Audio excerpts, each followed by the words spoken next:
Hola, buenas tardes. En primer lugar, dar la bienvenida a las personas que no son de Alhama y que han tenido a bien acompañar a Ignacio al pueblo a esta tarde fría de Alhama, que es lo normal ya en este tiempo. Dar el agradecimiento a Ignacio y a Javier Álvarez, pero acabo de conocer, no recuerdo el nombre, que vienen a presentarnos a un alameño ilustre, otro de los muchos alameños ilustres, en este caso un catedrático de Derecho. Y, en fin, bueno, pues agradecer muchísimo a Ignacio el empeño que tiene por poner a Alhama en el mapa donde quiera que va, como buen alameño. Y bueno, ya le dejo la palabra, no sé si a ti mismo, ¿no? Pues muchas gracias a todos. Muchas gracias, Jesús. Para mí es un día especial hoy, como sabéis, los que me conocéis, ¿no? Estar aquí en Alhama con mi gente, ¿no? Con vosotros, ¿no? Agradecer, ¿no? A los 5 o 6 proyectos de investigación que han colaborado en el esfuerzo de estar aquí, ¿no? Está Juan Terradillo, Paz, Mar, Raquel, todos vosotros y vosotras, ¿no?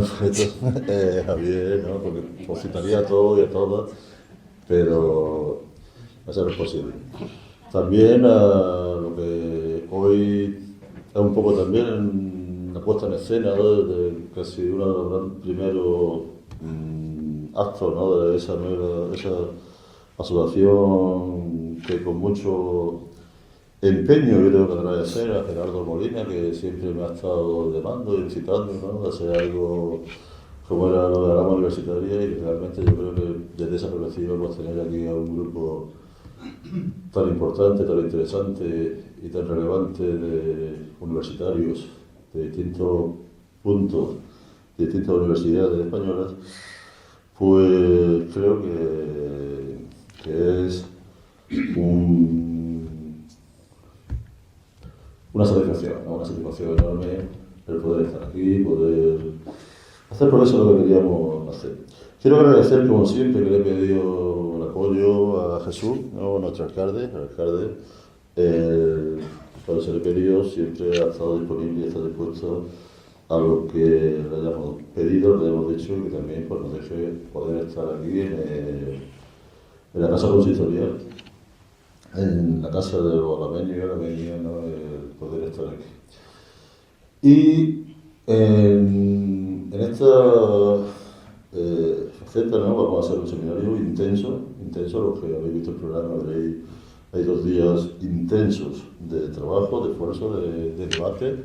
Un seminario como yo creo, como últimamente los que nos dedicamos a esto creemos que de verdad se produce, ¿no? Con especialistas, intervenciones cortas y mucho debate, ¿no? Porque esa es la única forma de verdad de progresar y de llegar a acuerdos. Se pueden dar, yo vengo ahora de Colombia, ¿no? De dar una conferencia ante un salón de 700 personas, pues si luego no hay un debate y no hay preguntas, pues bueno, hemos hecho una conferencia, nos han aplaudido, digamos lo que digamos, pero cuando hay tanto especialistas en un foro, pues tanto los ponentes como los que están en el foro, pues yo creo que para eso está la investigación, en el ámbito social, en el ámbito jurídico, que es el que nos movemos.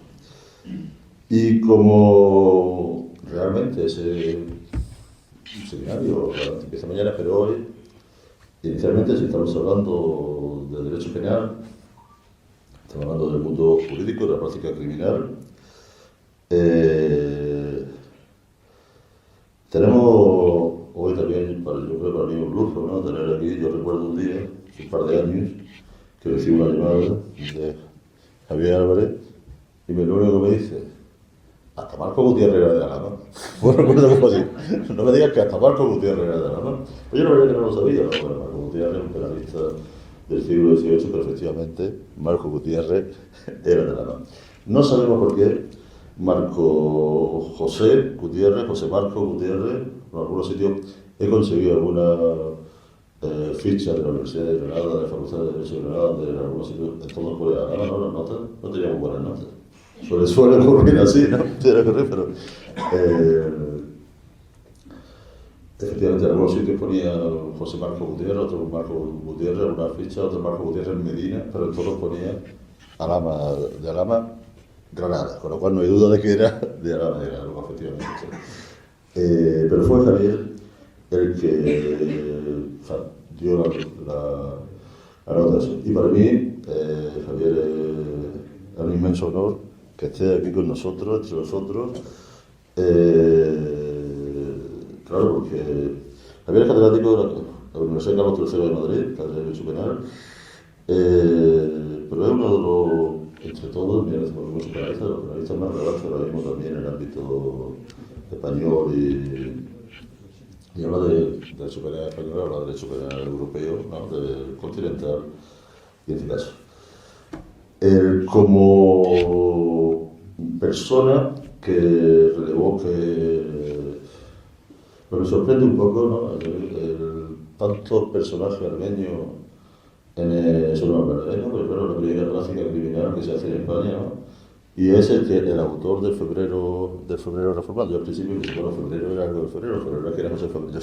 Febrero era el autor de lo que hoy es la librería de escribanos, lo que para nosotros hubiera sido Aranzadi o algo así, ¿no? Lo que tenía el notario, lo que tenía el escribano, lo que tenía el juez en la mesa para dictar sus sentencias, para dictar sus resoluciones, para hacer todo. Y ese personaje, uno de tantos, hace tiempo, de hecho el jueves tenemos aquí la entrega del premio de Eduardo Hinojosa en colaboración y en cooperación con el Instituto Español de Historia, de Ciencias Históricas.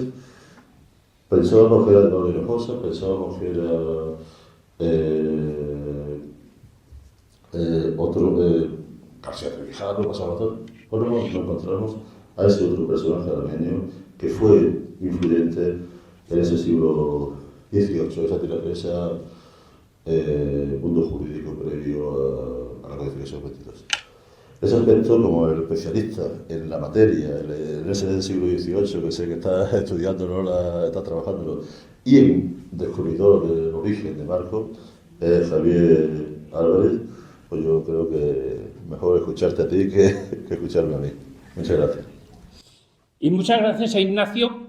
Ignacio tiene la culpa de todo, pero le empujamos en su momento, pero él provocó, porque desde hace un par de años o 3, cada 2 semanas o algo parecido, dentro de un grupo que tenemos por ahí de investigación, pues no hace más que colgar vídeos de este pueblo, vídeos, fotos, comentarios del pueblo, de las afueras del pueblo, del agua, de las cataratas, no sé qué, hasta que en un determinado momento le dijimos, bueno, ya está bien, llévanos allá.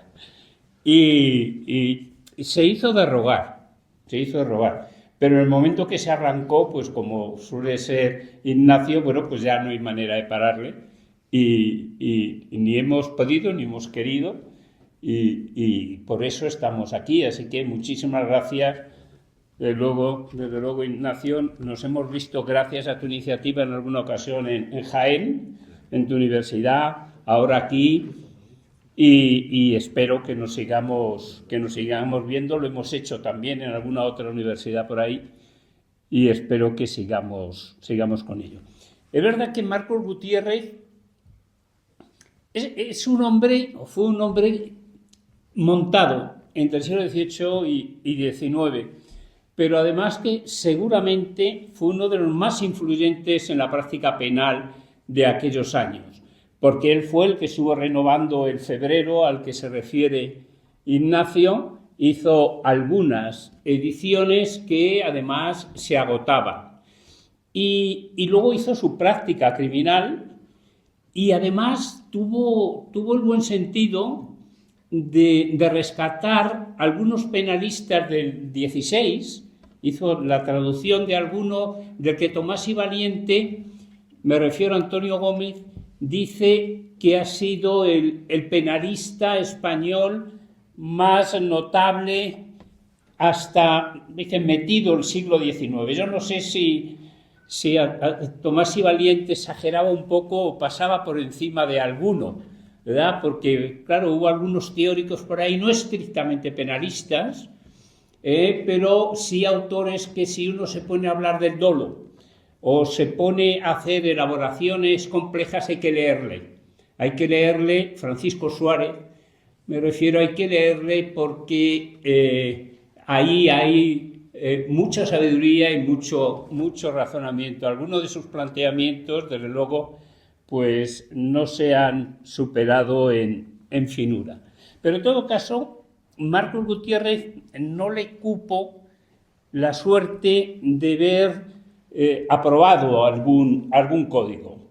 Estuvo ahí en medio, luego volveré otra vez sobre él, estuvo ahí en medio y influyó llevado de las ideas de la Ilustración y además diciendo las cosas bastante claras y bastante bien ordenadas, así como hay algún autor como Lardizábal, al que yo le tengo manía, pero esto es otro tema, pues de una exposición más confusa. Marcos Gutiérrez, sobre todo en su práctica criminal, que añade pues todo un anexo al final del tomo tercero, era un hombre que sabía sistematizar aquello que sabía y aquello que quería exponer.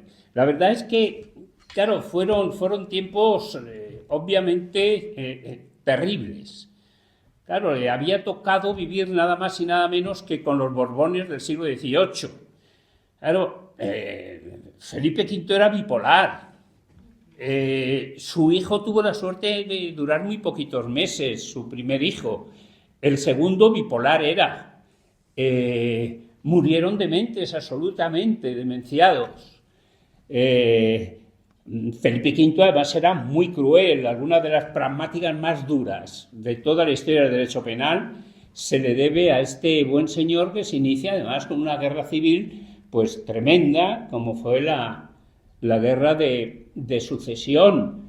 Pero es que lo que vino después, ¿verdad? Después de Fernando VI, también bipolar, como decía, bueno, Carlos III, lo mejor que se puede decir de él es que era indolente. En realidad lo único que le interesaba era la caza, ¿verdad? Como a sus progenitores. Y, de hecho, en Madrid, aunque se dice el mejor alcalde de Madrid, pero que pasaba 5 o 6 semanas al año, el muchacho en Madrid tuvo un acierto que eligió bien algunos de sus asesores, aunque no terminaba de rematar. Pero, y murió no demasiado tarde, dicen algunos biógrafos, pues antes de que se le pudiera manifestar la locura que aquejaba a su familia por unas razones claras, que era la consanguinidad, uno de los grandes males. Y tuvo la suerte pues de no vivir completamente, ni mucho menos, con Fernando VII, pues otro de los Borbones y quizás uno de los tipos más detestables, se dice, que ha nacido en este país, ni con quien le sucedió, la reina gobernadora, era esclavista, ni con la hija de la primera, que únicamente utilizó el país pues para pagar sus comisiones en el extranjero y su lujuria, y podía seguir pues por lo menos hasta el emérito, diciendo cosas que no son en absoluto exageraciones, y que la inmensa mayoría de los biógrafos pues coinciden todos ellos en este juicio, que no puede ser menos que tremendo. Claro, en el momento en el cual empiezan a pasar un poco los años y muere de una vez Fernando VII, que hay que ser subnormal para hacer una de sus mayores hazañas, fue un regalo de cumpleaños a su señora. Insisto en lo del regalo de cumpleaños.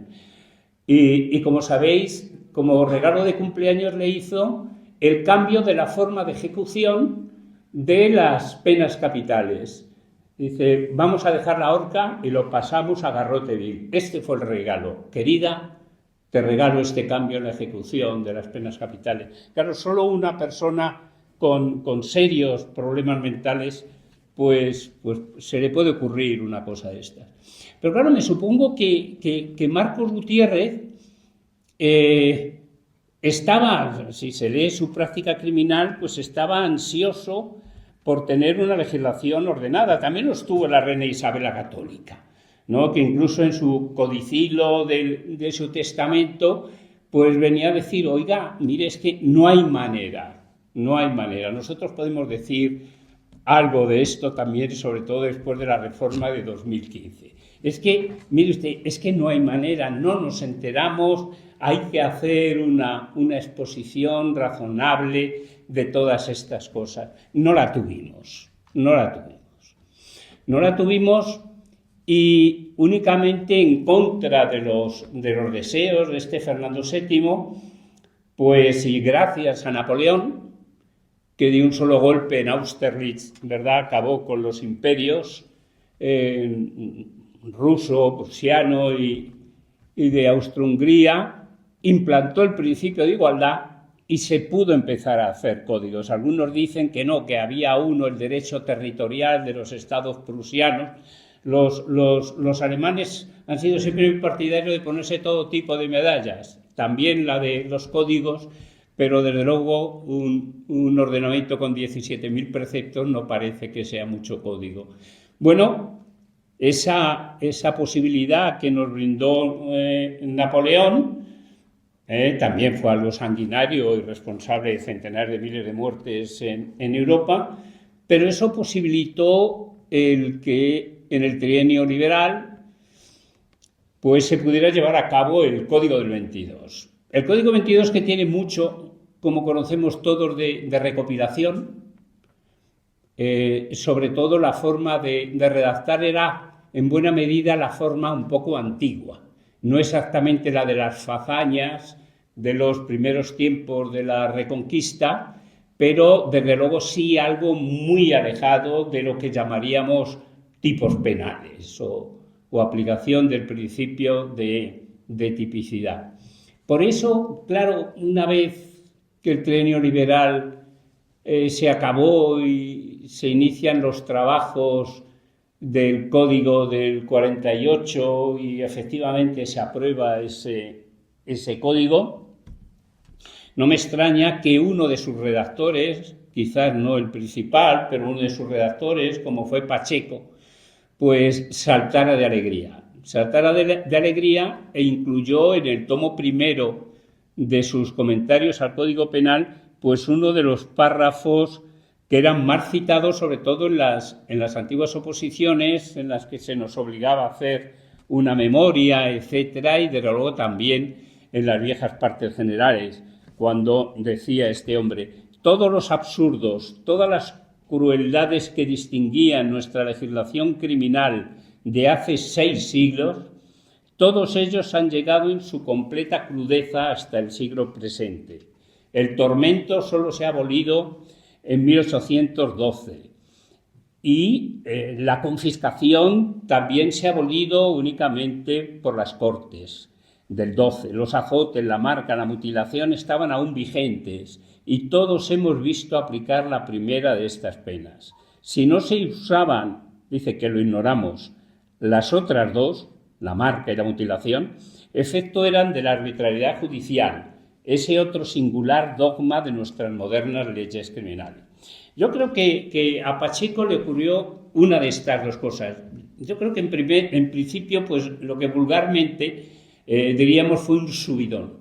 De repente a un señor acostumbrado a una ordenación penal que no se sabía dónde empezaba ni dónde terminaba, que no se sabía cuáles eran las leyes que estaban vigentes, la novísima recopilación era desde ese punto de vista un verdadero desastre. En la nueva recopilación ocurrió algo parecido. El ordenamiento de Montalvo, el recopilador, incluyó cosas que le parecían a él oportunas y leyes inventadas por él, pero que consideró que se deberían haber aprobado por los reyes anteriores a que él lo hiciera. Entonces, una persona que se encuentra de repente con que le dan un librito con no demasiados artículos, el del 48, el del 22 tenía, y le dicen, aquí está todo, y además en el que ya no estaba consagrado ese principio de desigualdad ante la ley, que ya buena parte, no por obra del código, pero sí por la legislación que se había ido haciendo, todas las distintas jurisdicciones, etcétera, se habían en buena medida eliminado. Entonces, no es de extrañar que se viniera arriba y dijera cosas como esta que no eran ciertas, cosas como estas en las que, en algún caso, además, se equivocaba Pacheco. Se equivocaba cuando critica la arbitrariedad judicial, que no arbitrariedad, sino arbitrio. Precisamente el arbitrio judicial fue el que moduló las terribles penas de la Edad Media. El arbitrio se usó para ir adecuando poco a poco toda esa legislación bárbara, y bárbara porque venía de los bárbaros, porque venía del Liber Judiciorum, porque aunque él se refiere a 6 siglos, bien, pero es que en el ordenamiento de Alcalá, en segundo lugar de la prelación, pues estaban los fueros, y solamente en tercer lugar las partidas. Entonces, entre los fueros, naturalmente estaba el de Córdoba, el de Sevilla y no sé qué. El de Córdoba, que no era más que la versión romanceada del Liber Judiciorum de finales del siglo VII. Entonces, bueno, no es cierto todo lo que decía este hombre, y tampoco es cierto pues que todas esas penas hubieran llegado hasta ese momento. Solo con pensar que la última persona que ejecutó la Inquisición, la Beata Dolores, porque luego se dice mucho el maestro Ripoll, pero el maestro Ripoll lo mandó a ejecutar la Junta de Fe de Valencia, que esto era otra cosa. Pues la última persona ejecutada por la Inquisición, se suele decir que en la hoguera, que fue allá por 1776 más o menos, bueno, a esa persona incluso antes de meterla en la hoguera, alguien se apiadó y le dio garrote, como un signo de clemencia. Pero eso ya quedó en 1776, es decir, 70 años antes de que Pacheco dijera estas cosas. Y desde luego, quitado, luego me referiré abundantemente a ello, quitado el Nuevo Mundo, a nadie se le ocurría en el siglo XVIII dedicarse a cortar las manos de la gente o las desorbitaciones o cosas parecidas, ni siquiera la marca. Si excluimos el derecho militar, que eso era otra historia. Y es que Pacheco, al decir todo esto, además metía todo en el mismo puchero. Y es que no podía estar en el mismo puchero 12 siglos. Esto era imposible. Él hace referencia a 6, pero sin embargo la referencia es a toda la legislación anterior, y ahí, insisto, se mete la legislación visigoda. Entonces, los distintos estados, las distintas formas de ejercicio del poder que hubo durante esos 12 siglos daban el mismo resultado en lo que se refiere a las penas, a la visión de la justicia penal, etcétera, incluido y teniendo en cuenta, además, que la monarquía hispánica ejerció su dominio político, económico, etcétera, sobre el Nuevo Mundo. Todo eso se resumía en este pasaje que he leído. Yo creo que no. Yo creo que Pacheco no tuvo en cuenta esto. Quizás no quiso tenerlo en cuenta. Quizás no quería entrar en matizaciones. Había que alegrarse con la publicación del Código del 48 y se acabó. Y lo que hubiera podido ocurrir en el siglo VII, pues le importaba poco. Lo interesante era lo que acababa de ocurrir. Pero claro, a nosotros nos gusta profundizar un poco y preguntarnos por el porqué de las cosas y cómo se había ejercido la dominación. Y en ese sentido, claro, no podemos olvidar que el Liber Judiciorum, que hay algunos que dicen que todavía está vigente como derecho supletorio en Aragón y en Navarra, pero que no se derogó formalmente hasta la promulgación del Código Civil. De luego sí la parte penal con el Código del 48, pero la parte civil, desde luego, que no, y se ha introducido también como costumbre en relación a toda una serie de instituciones. No fue la peor legislación de Europa precisamente. Se dice, y yo creo que con razón, que de las tribus germanas, desde luego es el mejor ejemplo de legislación. Algunos dicen, era bárbaro. Hombre, claro, ¿qué quiere usted? En el siglo VI, en el siglo VII, en el siglo... ¿qué quiere usted? Pues naturalmente una legislación distinta. Más que bárbara, si me permitís, pues una legislación distinta, porque el Estado visigodo tenía alguna característica que le llevaba a esa legislación distinta. La monarquía visigoda era una monarquía electiva. Y esto provocaba algunas cosas como consecuencia. Primero, provocaba continuamente rebeliones, porque, claro, todo el mundo quería ser rey. Y todo el mundo sabía que tenía la oportunidad de ser rey, y no solamente los hijos de los reyes.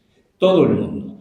Y eso provocó continuas rebeliones, provocó guerras civiles inacabables, y provocó algo que era necesario al final, que era un pacto. Era un pacto y también como efecto en el orden penal unas penas mitigadas. Las penas que se imponían en el derecho visigodo no tenían nada que ver con las penas recogidas en el derecho romano. Las penas del derecho romano eran penas crudelísimas por todas partes. No fue así en el derecho visigodo.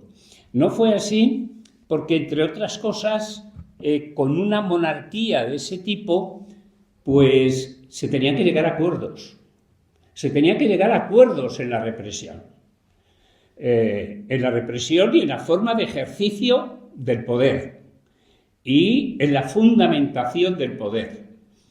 En el Concilio IV de Toledo, que lo presidió, pues uno de los hombres más sabios de aquellos entonces, San Isidoro de Sevilla, de largo más sabio, si no el más sabio, y solo hay que leer sus etimologías para darse cuenta de ello.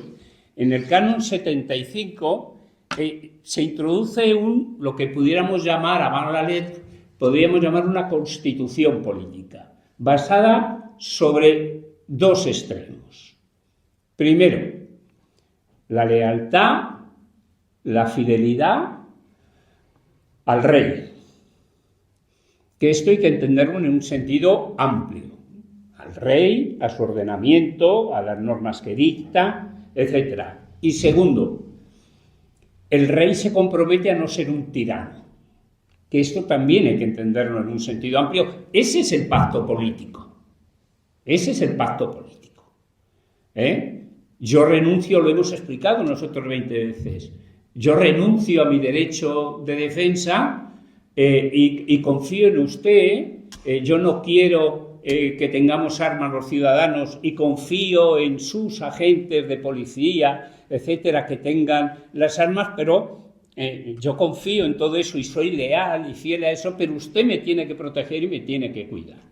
Por cierto, habría que ver si ese pacto político, por ejemplo, se cumplió con el caso de las residencias de ancianos en Madrid. Claro, eso lleva, y el hecho este de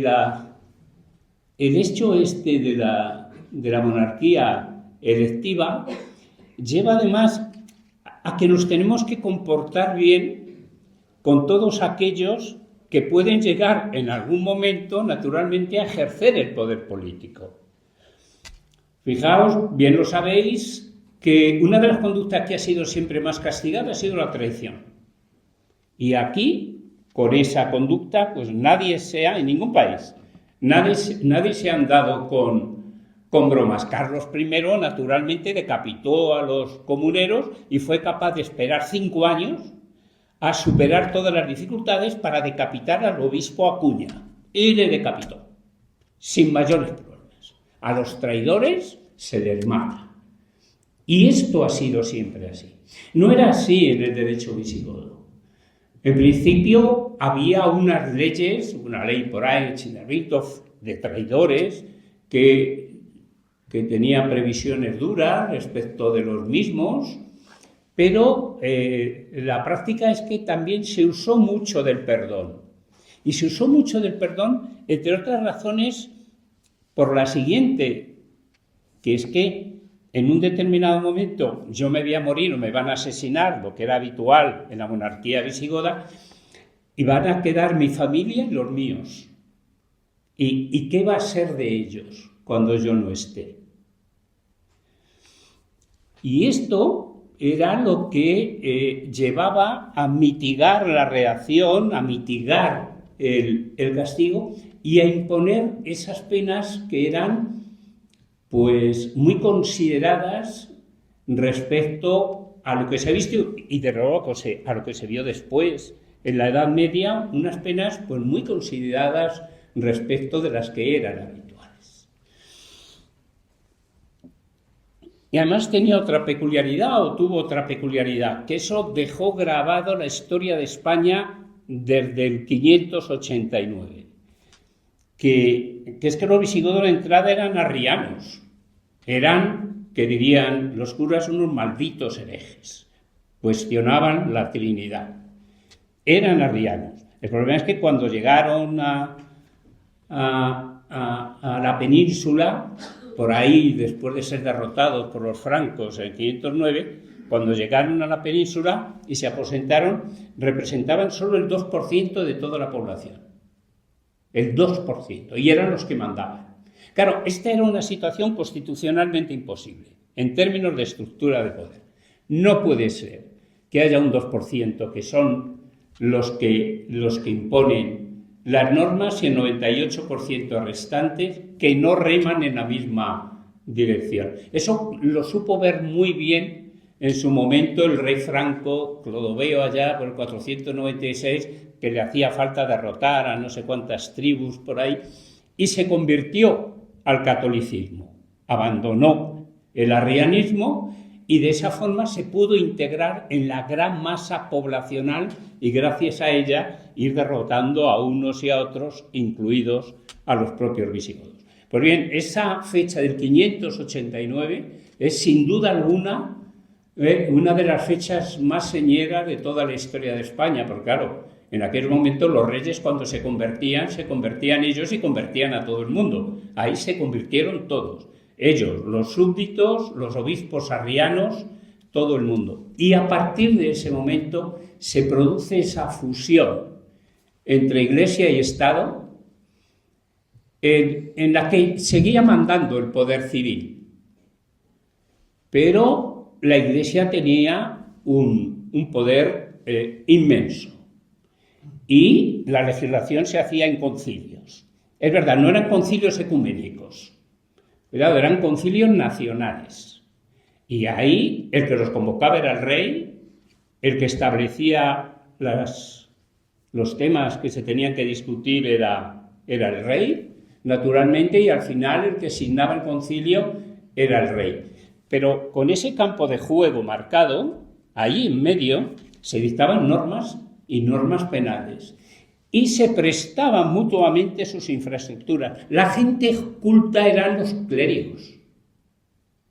Me he referido antes a San Isidoro de Sevilla, pero bueno, su hermano, San Leandro, era otro tío listo, increíblemente listo, y buena parte de los religiosos tenían una educación muy superior a la que tenían los seglares, y naturalmente el poder hizo uso de ello, en muchos efectos, desde luego para controlar determinadas acciones judiciales,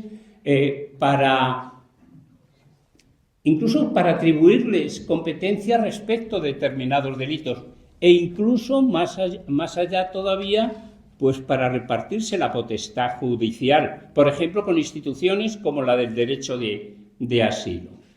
Y, además, pues esa unión que convirtió al Estado visigodo en un Estado teocrático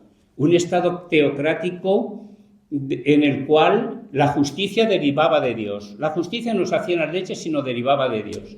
Y eso, pues, teñía de forma decisiva las instituciones penales. Por ejemplo, el principio de retroactividad y retroactividad. Hombre, si la justicia viene de Dios, si es Dios el que establece la ley justa, a Dios no le podemos limitar con retroactividad y retroactividad. Eso no tendría sentido. Eso tendría sentido, tiene sentido en otra comprensión del poder. Pero desde luego nada en ese sentido. Bueno, se da a luz un gran cuerpo legislativo como es el LIBER. Y a partir de ese momento, eso lo soñó Alfonso X para él, pero no lo consiguió. A partir de ese momento, el único texto que era invocable era el Liber Judiciorum. No es que terminara con el derecho romano, que se podía utilizar a otros efectos hermenéuticos, etcétera, pero el único alegable, desde luego, era el Liber Judiciorum. Y además, ahí se produce una confusión, por llamarlo una fusión, más bien de distintos planteamientos a la hora de imponer la pena. ¿Qué les importaba a estos buenos señores a la hora de imponer un castigo? Pues lo que les importaba era restablecer la situación anterior.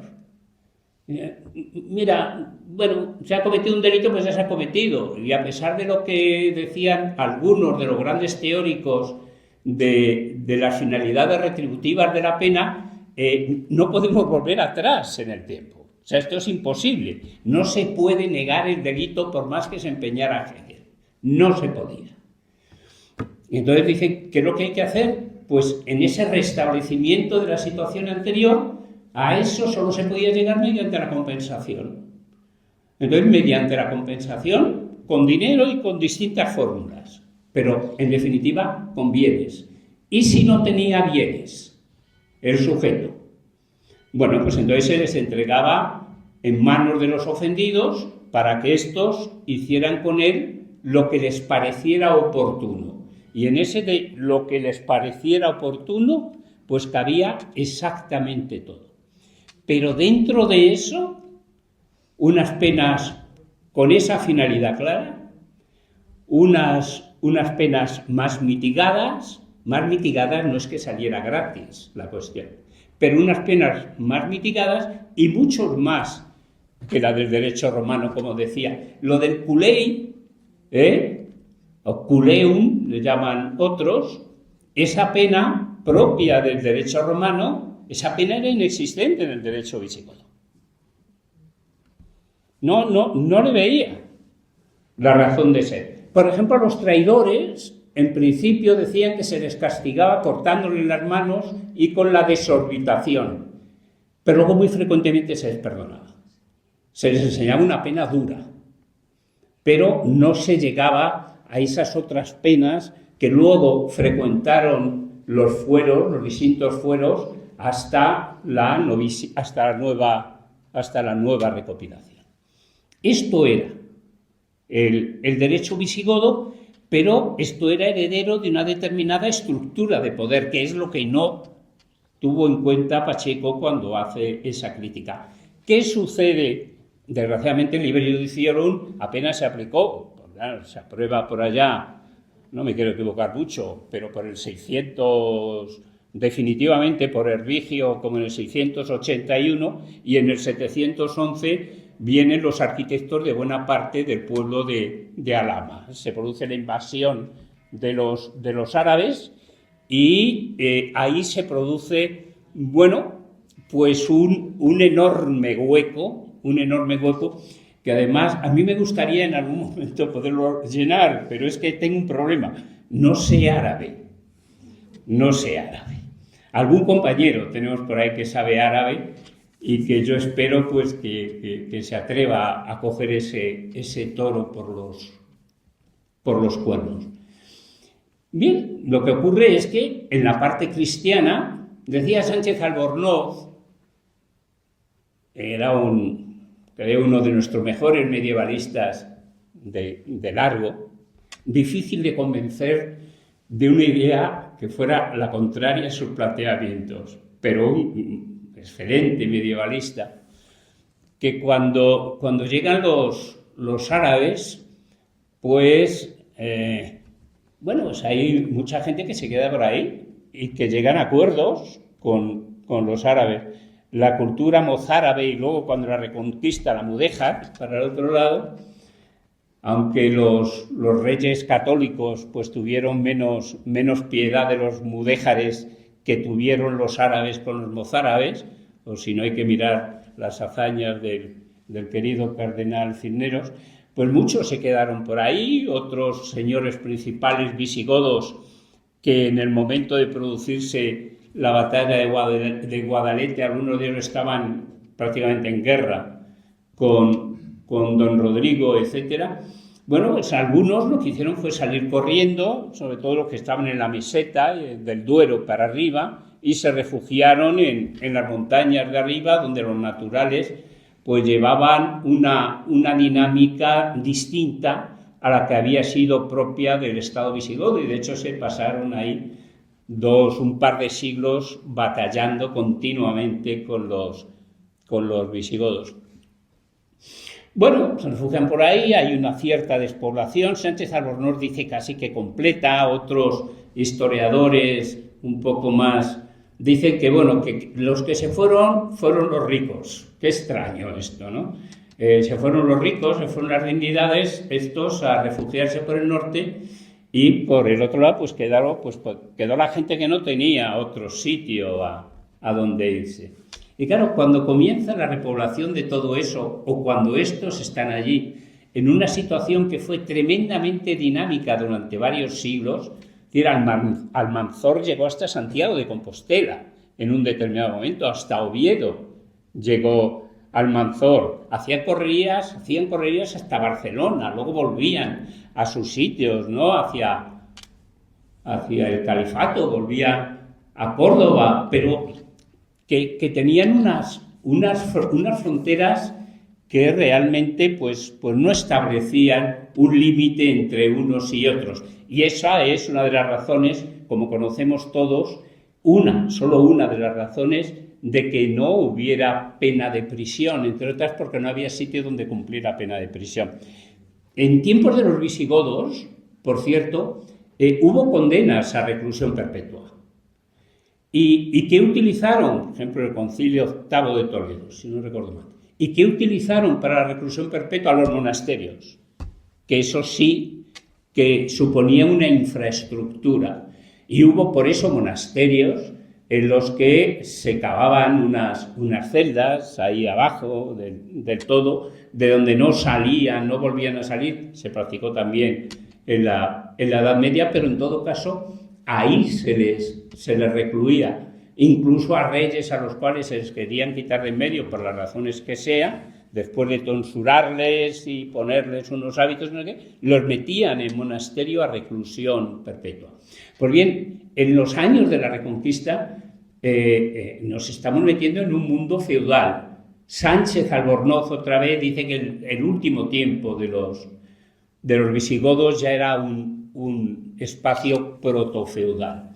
Bueno, pues en esos territorios que se empiezan a reconquistar, pues no había posibilidad de imponer un ordenamiento y unas estructuras de poder y unas infraestructuras, en su caso, poderosas. Eran casi sociedades gentilicias, eran núcleos de población que a veces pues limitaban estrictamente a la familia, a una familia ampliada, ni siquiera una gran gens, sino una familia ampliada. Claro, plantearse ahí un sistema de penas ni siquiera parecido al que proponían las partidas, eso era un absurdo.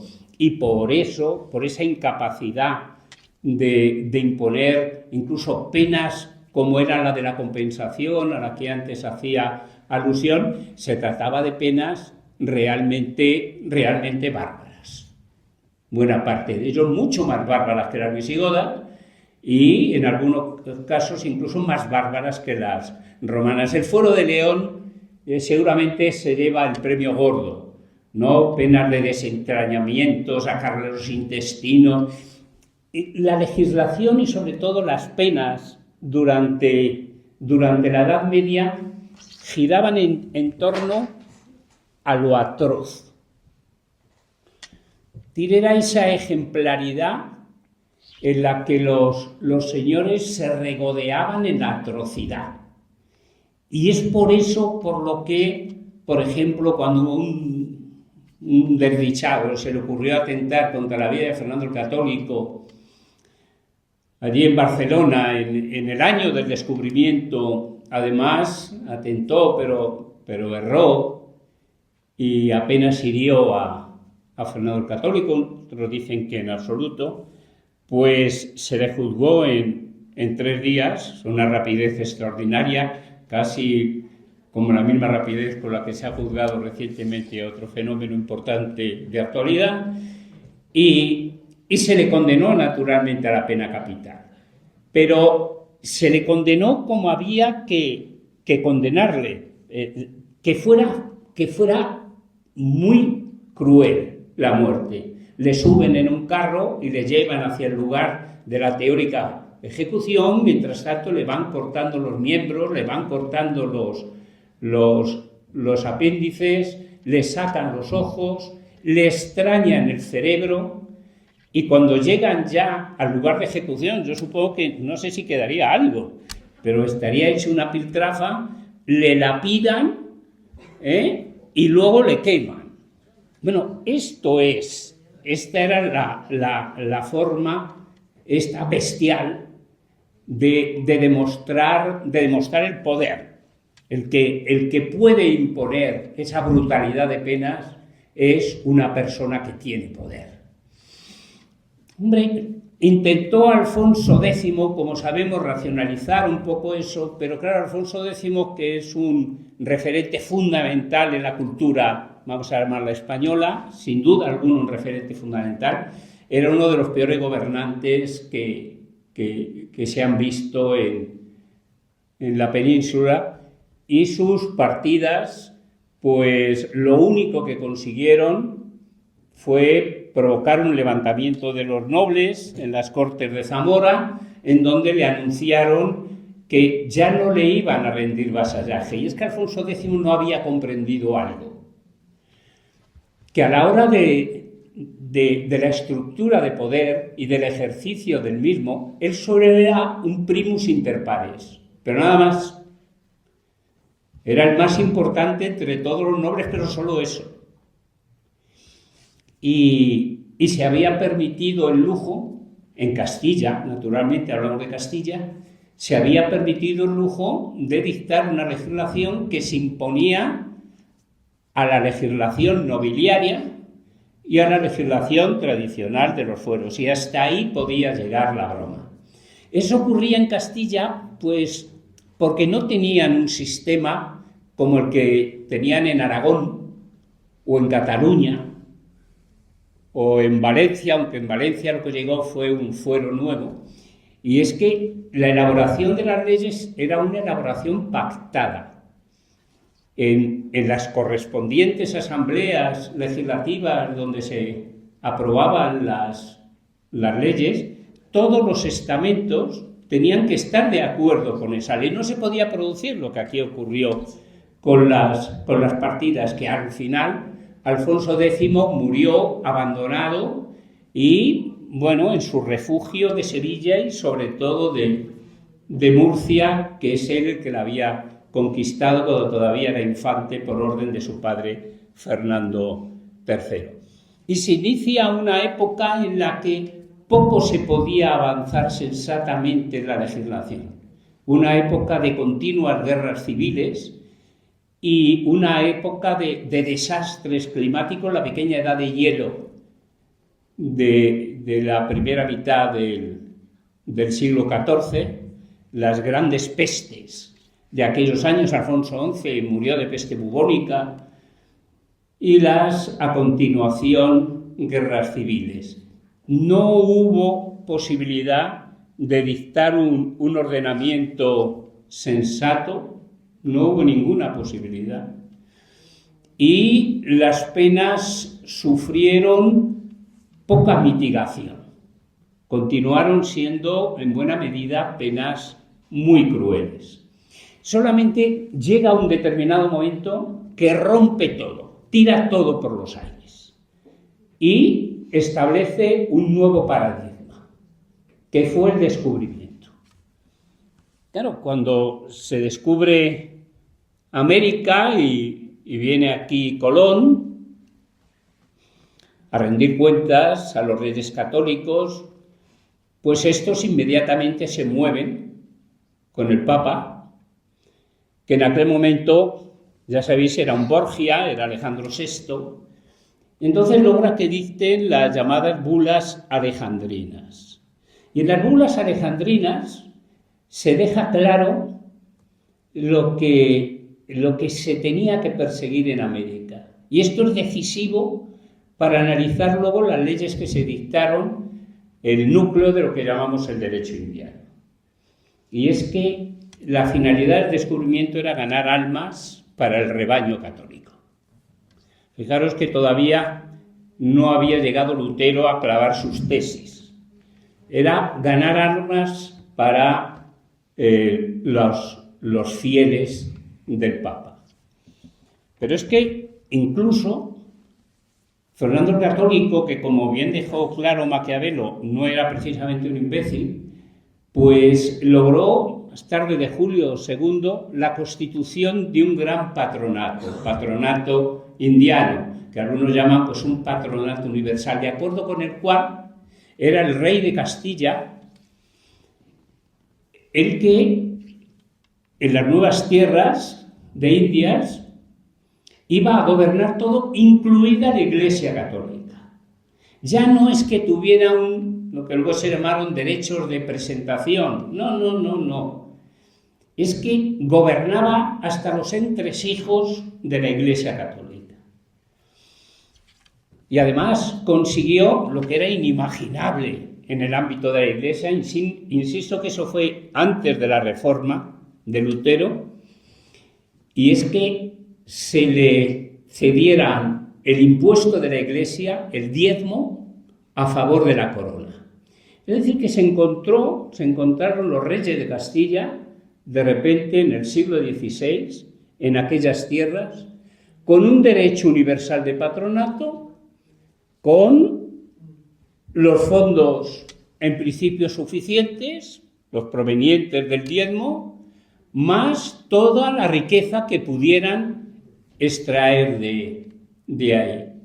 Y entonces se planteó la gran cuestión. Bueno, y con los indios, que los indios, bueno, pues a los indios les daba por rebelarse de vez en cuando y no obedecer, y estaban empeñados en seguir, como se decía, con sus idolatrías y estas cosas. ¿Y con los indios qué? Desde luego la cosa quedó clara muy pronto. Los indios eran súbditos de la corona. Es tema muy importante y por lo tanto quedan protegidos por ahí. Y de hecho, después del segundo viaje de Colón, en el que se denunciaron algunos excesos de Colón y sus hermanos, el gobernador de la Española les cargó de cadenas y les mandó para España, incluido don Cristóbal. Es decir, que iba en serio eso, iba en serio. De la misma forma que se estableció, y Felipe II en esto insistió, y hay pragmáticas, etcétera, que prohibió a la Inquisición actuar sobre los indígenas. Entonces, ¿qué podían hacer? Desde el punto de vista represivo, porque naturalmente querían terminar con la idolatría. Había que terminar con la idolatría. Hay por ahí algún manual de idolatría fantástico, de fantástica lectura, ¿no? Bueno, pues acabar con sus dioses, que era acabar con sus costumbres, naturalmente. acabar con sus dioses, con algunas costumbres que nos podríamos decir, bueno, pues eran un tanto crueles, cuando moría sobre todo algún cacique gordo, pues en la tumba pues entraban desfilando sus mujeres, algunos de sus empleados, sus no sé qué, a los que previamente o no les habían emborrachados con chicha, no con un licor que se hacía con el maíz, o tenían algunos en algunos sitios, y como todo aquello de las Indias está tremendamente documentado, pues practicaban algunas tribus. Digo algunas tribus porque, claro, allí había muchas tribus y muchas lenguas. Yo recuerdo un catedrático español que hace unos pocos años se le ocurrió pues pedir a una institución iberoamericana financiación para dejar por escrito, dijo el sujeto, el derecho de los indígenas. Dice, a ver, chico, desde Río Bravo hasta Ushuaia, hasta el final. Bueno, había que terminar con aquello. Y había que terminar con aquello de forma radical. Antes he dicho, fue compasiva la corona en determinados aspectos con los indígenas. No quiero decir con esto que fuera ni mucho menos compasiva hasta el final, porque sabemos, y es un tema muy interesante, pues cómo establecieron un nuevo modelo urbanístico, las reducciones famosas. Y es que los curas, los franciscanos fueron los primeros que lo plantearon, dijeron, es que aquí no podemos predicar a los indígenas. ¿Por qué? Pues porque cada uno vive donde le da la gana. Iban por los montes, por las selvas, cada uno está donde fuera. O les juntamos a todos o aquí no hay manera. Y es de eso de donde nacieron las reducciones, apoyadas naturalmente por el emperador, apoyadas posteriormente por toda la legislación castellana. Claro, decir que a las reducciones significaba romper su modo de vida. Y esto, desde luego, era extraordinariamente cruel. Pero dicho todo esto, entonces, a los que se rebelan y nos impiden llevar la evangelización, a los que les ponen problemas a nuestros predicadores, con todos estos que hacemos. Claro, y ahí es fundamental, ¿qué persigue el Estado? La pregunta es esa, ¿qué perseguía la corona? La corona lo que perseguía, de acuerdo con el Papa, era, como decía antes, aumentar el rebaño. Pues si lo que persigues es aumentar el rebaño, desde luego hay toda una serie de penas a las que ya no puedes acudir de ninguna manera, que son las penas de muerte y que son las penas de mutilaciones o marca o cosa parecida. A partir de ahí realmente quedaban pocas cosas. Y yo me he centrado en las lecturas que he hecho, sobre todo en el virreinato del Perú, y es de lo que conozco un poco más. Del de México, del de Nueva España, pues he leído muy poco. Desde el Perú, perdonadme que os diga, he leído mucho, he leído todo lo del mundo. Y surgen las penas privativas de libertad, con sentido correccional. Hay una cárcel por ahí que hicieron muy a principio del 17, ordenada por el virrey entonces, el virrey Toledo, la cárcel del cercado de Lima, donde metían a los más recalcitrantes. Pero había un al lado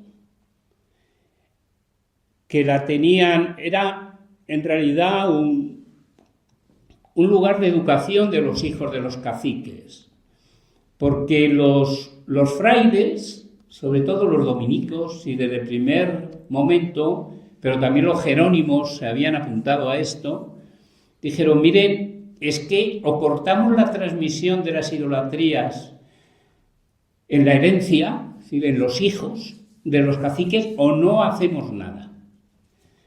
Y entonces, sencillamente, por eso en el Nuevo Mundo se llenó de escuelas de nobles.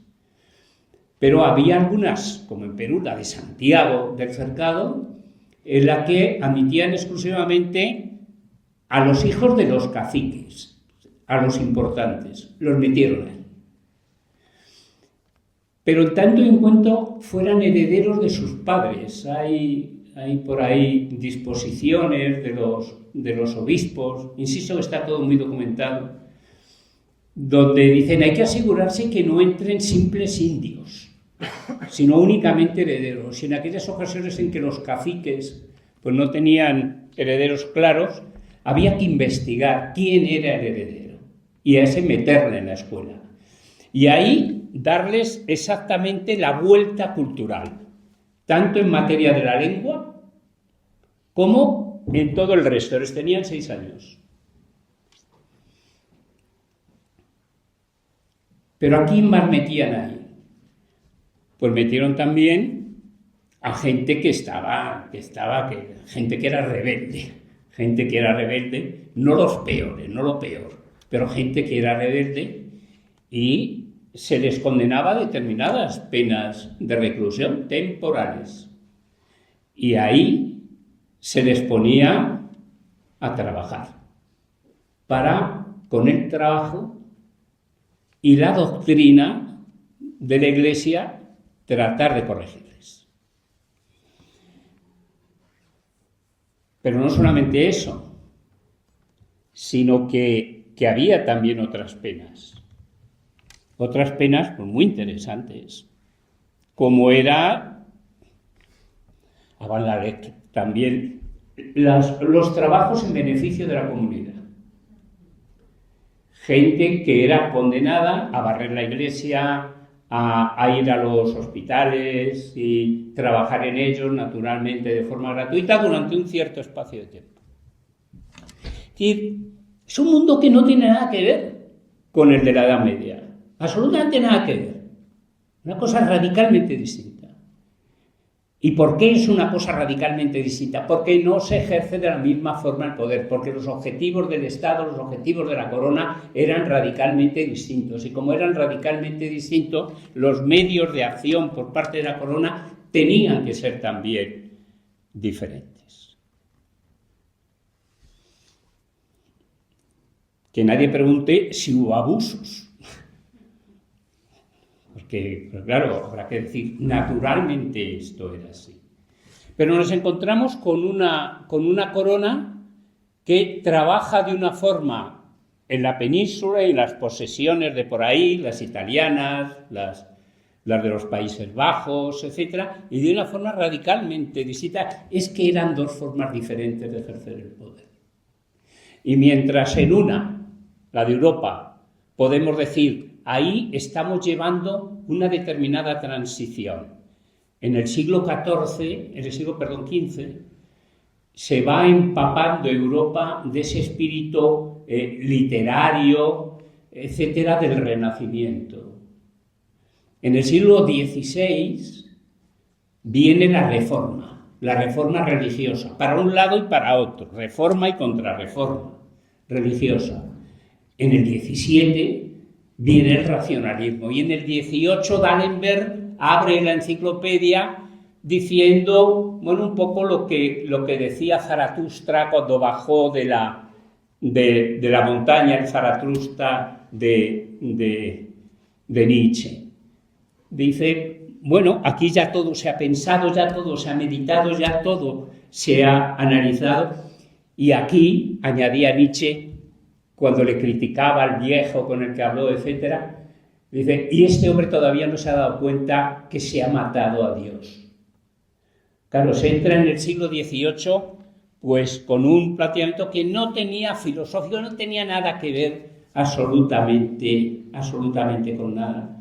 Y es ahí con la alimentación de los ilustrados, a veces con unas contradicciones terribles. A Tupac Amaru se les mata y se les sacrifica en 1779, por ahí, se le ejecuta delante de su mujer, de sus hijos, perdón, al revés, se ejecuta a los hijos, a la mujer delante de Tupac Amaru, a la mujer con una crueldad propia de lo que ocurría en el siglo XV, porque la quisieron dar garrote también antes de quemarla, pero tenía el cuello demasiado delicado y no había manera de enganchar bien allí el torno, etc. Había algunas cosas de esas. Y nosotros además teníamos toda esa terrible herencia que nos venía por una parte del imperio y por otra de los Borbones que padecíamos. Pero afortunadamente hubo gente brillante, como el Alameño se llama, ¿os llamáis así? ¿Eh? Jameño. Madre mía. A ver, ¿sí? Ah, claro, Aljama. Claro, perdón. Que se empapó sencillamente de esas ideas que venían por ahí. Entonces, si uno se lee un poco a Marcos Gutiérrez, lo que es aconsejable, pues sencillamente pone encima de la mesa el principio de legalidad y el principio de proporcionalidad de las penas y principios de tipicidad, y principios de presunción de inocencia. Y es un mundo en el cual evidentemente está todo en explosión y eso es lo que le corresponde vivir a Marcos Gutiérrez, que lo sabe sistematizar, lo sabe aprovechar y lo pone en un libro que es el que estudiaba la gente de aquellos años. En fin, no quiero daros más la lata. Termino como empecé, dándole las gracias al alcalde, muchísimas gracias, y a nuestro querido, más que compañero, amigo, Ignacio. Muchas gracias a todos.